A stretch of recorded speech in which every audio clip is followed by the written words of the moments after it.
नमस्कार, मी श्वेता अंकले. तरुण भारतच्या न्यूज बुलेटिन मध्ये आपल्या सर्वांचे स्वागत. आता पाहूया ठळक घडामोडी.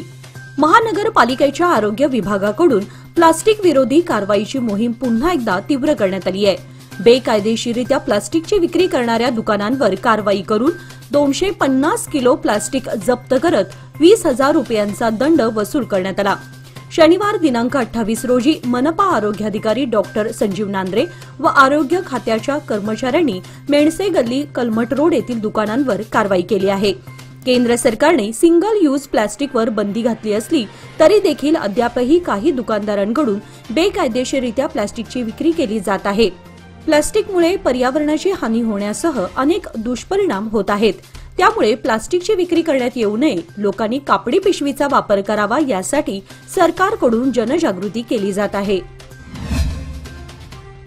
सलग सुट्ट्यांमुळे डिसेंबरच्या शेवटच्या आठवड्यात आर्थिक व्यवहार थंडावलेत. सरकारी कार्यालये तसेच बँकांना सलग सुट्ट्या असल्यामुळे आर्थिक व्यवहार होऊ शकले नाहीत. 15 दिवसांपूर्वी झालेले कर्नाटक विधिमंडळाचे अधिवेशन आणि त्यापाठोपाठ आता काँग्रेस अधिवेशन व जोडून आलेल्या सुट्ट्यांमुळे अधिकारीच कार्यालयात नसल्याने अनेक कामे प्रलंबित आहेत. त्यामुळे जानेवारीच्या पहिल्या आठवड्यात सरकारी कर्मचाऱ्यांवरचा बोजा वाढण्याची शक्यता आहे. 25 डिसेंबर रोजी नाताळ, 27 रोजी माजी पंतप्रधान डॉक्टर मनमोहन सिंग यांच्या निधनानिमित्त सरकारी सुट्टी, 28 रोजी चौथा शनिवार तर 29 रोजी साप्ताहिक सुट्टी अशा आठवड्यातील 4 सुट्ट्या सरकारी कार्यालयांना मिळाल्या. आधीच इयर एंडिंगमुळे कर्मचारी सुट्टीवर आहेत. त्यातच सलग सुट्ट्यांमुळे सरकारी कार्यालयामधील काम पूर्णपणे ठप्प होते. कार्यालयात अधिकारीच नसल्याने सोमवारपासून कर्मचारी कामावर येतील असं उत्तर देण्यात येत होतं. राज्य परिवहन कर्मचाऱ्यांच्या संपाबाबत 2 संघटनात मतभेद निर्माण झाल्यानं संपासंदर्भात अनिश्चिततेचं सावट दिसून येत आहे. वेतनवाढ, 38 महिन्यांचं थकीत वेतन यासारख्या मागण्यांसाठी एच.व्ही. अनंत सुब्बराव यांच्या नेतृत्वातील राज्य रस्ते परिवहन महामंडळ कामगार संघटनेच्या संयुक्त कृती समितीने 31 डिसेंबरपासून संपावर जाण्याचं जाहीर केलंय. मात्र राज्य रस्ते परिवहनच्या 4 मंडळांच्या महासंघटनेनं संपाला पाठिंबा दिलेला नाही. राज्य रस्ते परिवहन महामंडळ कामगार संघटनेच्या संयुक्त कृती समितीने संपाबाबत महासंघटनेला माहिती दिलेली नाही, पाठिंबा देण्याची मागणी केलेली नाही. केवळ वेतनवाढीची मागणी पुढे करून संयुक्त कृती समितीने संपावर जाण्याचं जाहीर केलं असून हे आमच्या मागणीच्या विरोधात आहे. त्यामुळे संपाला पाठिंबा न देण्याचा निर्णय घेण्यात आल्याचं राज्य रस्ते परिवहनच्या 4 मंडळांच्या महासंघटनेनं म्हटलं आहे. राज्यात भाजपच्या सत्ताकाळात विवेक नावानं प्रत्येक विभागात शाळा सुरू करण्याच्या विचाराला विद्यमान काँग्रेस सरकार छेद देत आता प्रत्येक विभागात गांधी निवासी शाळा सुरू करण्यास तयारी चालवली आहे. बेळगावात 1924 मध्ये झालेल्या काँग्रेस अधिवेशनाचे अध्यक्षपद महात्मा गांधींनी भूषवलं होतं. याला शतक पूर्ण झाल्यानिमित्त बेळगावात गुरुवारपासून काँग्रेस अधिवेशनाचा शतकपूर्ती समारंभ भव्य प्रमाणात होत आहे. गांधी भारत या नावाने राज्यात वर्षभर विविध कार्यक्रम होणार असून या कार्यक्रमाचाच एक भाग म्हणून गांधी निवासी शाळा सुरू करण्यात येत आहे. या योजनेला 2025-26च्या राज्याच्या अर्थसंकल्पात घोषणा करून अनुदानाची तरतूद करण्यात येणार असल्याचे समजते. बेळगाव विमानतळावरील अनेक सेवा रद्द करण्यात आल्यानं याचा फटका प्रवाशांना बसतोय. त्यामुळे प्रवासी संख्या कमालीची खालावत असल्याचं दिसून येत आहे. ऑक्टोबर महिन्यामध्ये 29,000चा टप्पा गाठलेला प्रवासी संख्या नोव्हेंबरमध्ये 24,000वर येऊन ठेपली. केवळ एका महिन्यात 5,000 प्रवासी संख्या कमी झाल्यानं चिंता व्यक्त केली जात असून याचा परिणाम विमान सेवेशी संबंधित इतर व्यवसायांवर होत आहे. बेळगावमधून देशातील महत्त्वाच्या शहरांना विमानसेवा सुरू असल्यानं प्रवाशांचा मोठा प्रतिसाद मिळत होता. केवळ बेळगावच नाही तर कोकण, पश्चिम महाराष्ट्र व उत्तर कर्नाटकातील प्रवासीही बेळगावमधून ये-जा करत होते. परंतु राजकीय दबावाखाली काही विमानसेवा इतर शहरांना नेण्यात आल्यानं बेळगावमधील अनेक सेवा बंद पडल्या. 80% प्रवासी असतानाही बेळगाव बेंगळूर विमान फेरी रद्द करण्यात आली. या एका फेरीमुळे प्रवासी संख्या कमालीची घटली आहे.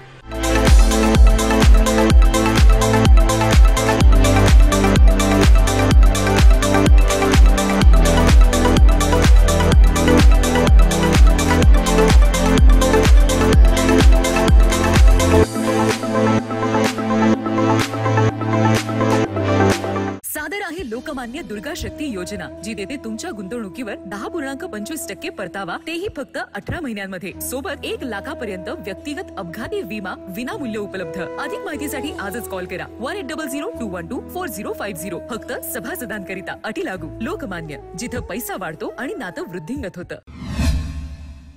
कॅन्सर बाधित रुग्णांची संख्या दिवसेंदिवस वाढत चालली असताना रुग्णांना उपचार मिळणं कष्टदायी ठरत आहे.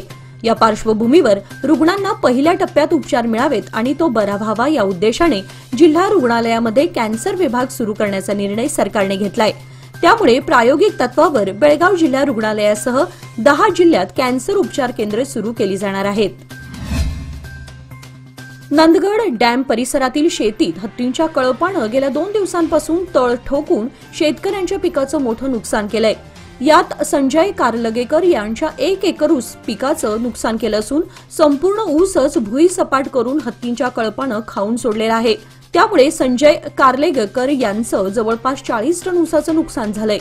नंदगड डॅम परिसरात गेल्या 15 दिवसांपासून 9 हत्तींच्या कळपाचा वावर आहे आणि याच परिसरात हत्तींच्या कळपानं धुमाकूळ घालून भात आणि ऊस पिकाचं प्रचंड नुकसानही केलंय. वन खात्याने हत्तींना जंगलात पिटाळून लावण्यात यश मिळवलं होतं. मात्र गेल्या 2 दिवसांपासून पुन्हा हत्तींचा कळप नंदगड डॅम परिसरात दाखल झालाय.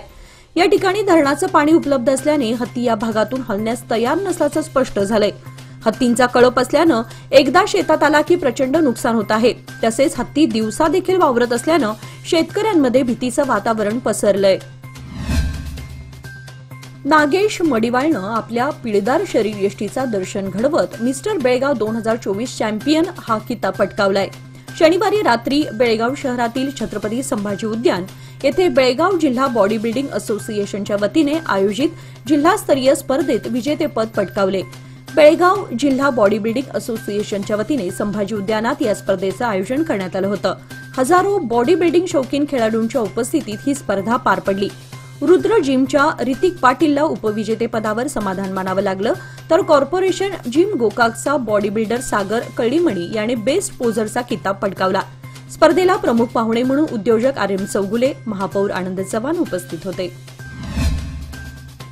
जांबोटी कुसमळी बेळगाव अशी शटल बस सेवा सुरू करण्यात तसेच बेळगाव चोरला पणजी जादा जलद बस सेवा सुरू करावी अशी मागणी जांबोटी कुसमळी उचवडे परिसरातील नागरिकांमधून आणि विद्यार्थी वर्गातून होत आहे. जांबोटी कुसमळी उचवडे सोनारवाडी तसेच किणये आदी गावातून शालेय तसेच महाविद्यालयीन शिक्षणासाठी शेकडो विद्यार्थी तसेच या भागातील नागरिक नोकरी व्यवसाय बाजारहाट तसेच इतर कामासाठी पिरणवाडी उद्यमबाग बेळगावला नियमितपणे ये जा करतात. मात्र या मार्गावर अपुरी बस सेवा असल्यामुळे विद्यार्थी आणि प्रवासी वर्गाची मोठ्या प्रमाणात गैरसोय होत आहे. बांगलादेशात सुरू असलेल्या हिंदू विरोधी अत्याचाराविरोधात रविवार दिनांक 29 रोजी चन्नमा सर्कलवर हिंदू जनजागृती समिती वतीने मूक आंदोलन छेडण्यात आले. यावेळी भारताने बांगलादेशाशी असलेले सर्व संबंध तोडावेत. हिंदू साधू संत हे नेहमी समाज हितासाठी आपले आयुष्य अर्पण करत असतात. आज त्यांच्यावर बांगलादेशातील प्रशासन अन्याय करत असेल तर त्याचा फक्त निषेध करून चालणार नाही. यासाठी बांगलादेशातील हिंदू मठ मंदिरे साधू संत हिंदू समाजाचे रक्षण करण्यासाठी प्रसंगी सैनिकी कारवाई करावी अशी मागणी विजया वेसनेकर यांनी केली आहे. याचबरोबर आजचे बातमीपत्र इथे संपले. अधिक माहिती आणि ताज्या घडामोडींसाठी पाहत रहा तरुण भारत न्यूज चॅनल. तसेच आमच्या चॅनलला लाईक, शेअर आणि सबस्क्राईब करायला विसरू नका. आणि विश्वासार्ह बातम्यांसाठी दररोज वाचा दैनिक तरुण भारत. धन्यवाद.